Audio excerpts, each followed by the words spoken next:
जय श्री कृष्णा, राधे राधे। आप सभी का अपने ही चैनल पर बहुत बहुत स्वागत है। आज हम लोग सुनेंगे वैशाख मास महात्म्य का 20वां अध्याय।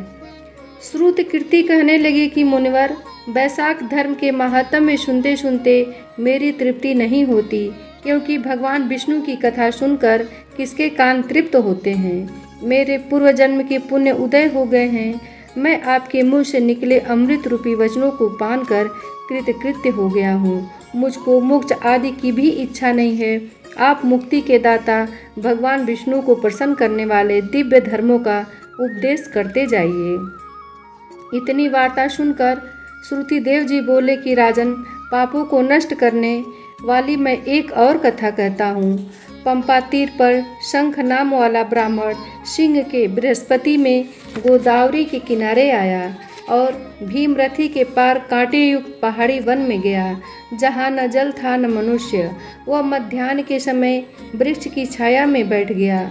उसी समय दुराचारी व सबके प्राणों का घातक एक बाघ वहाँ पर आया और ब्राह्मण के कानों में चमकते हुए सोने के कुंडल देखते उसको पकड़ लिया तथा उनके कुंडल, जूते, छतरी, माला, कमंडल सब छीन कर उसे जाने की आज्ञा दी। वह ब्राह्मण उस दुष्ट से छुटकारा पाकर धूप से जलते हुए उस कांटेदार वन में नंगे पैरों प्यासा हाय हाय करता हुआ कहीं ठहरता कहीं चलता चला जा रहा था कि उसके दयायुक्त हाय हाय शब्द को सुनकर वह व्याघ्र, जो कठोर हृदय पापी एवं धर्म विमुख था, उसके हृदय में दया उत्पन्न हुई और उसने अपने मन में सोचा कि इस ब्राह्मण का मैंने सब कुछ हर लिया।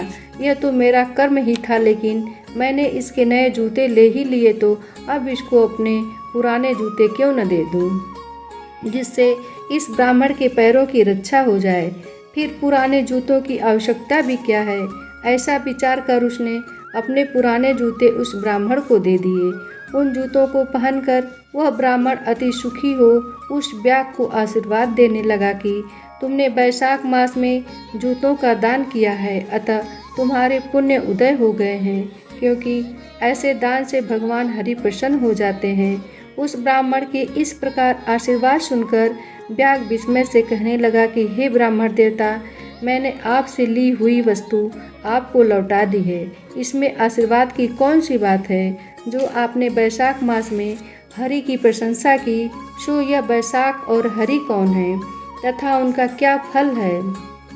ऐसे व्याघ्र के वचन सुनकर ब्राह्मण शंख विचारने लगा कि सब कर्मों का फल जन्म जन्मांतर में ही मिलता है।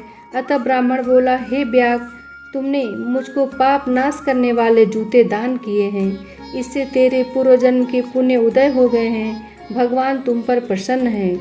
उसी समय मित्रों द्वारा कल्पित सिंह व्याघ्र के वध के लिए दौड़ता हुआ आया, परंतु बीच में देव कल्पीय हाथी को देखकर पहले उसको मारने का उद्योग करने लगा।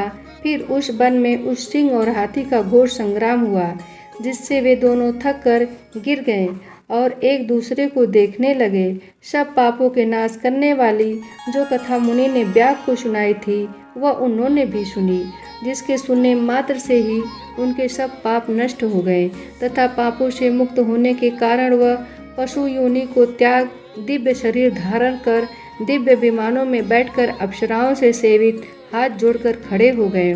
उस मुनि ने पूछा कि तुम कौन हो और अकारण ही इस वन में एक दूसरे को मारने के लिए क्यों उद्यत हुए। तुम्हारी मृत्यु कैसे हुई, यह सब कथा विस्तार पूर्वक हमसे कहिए।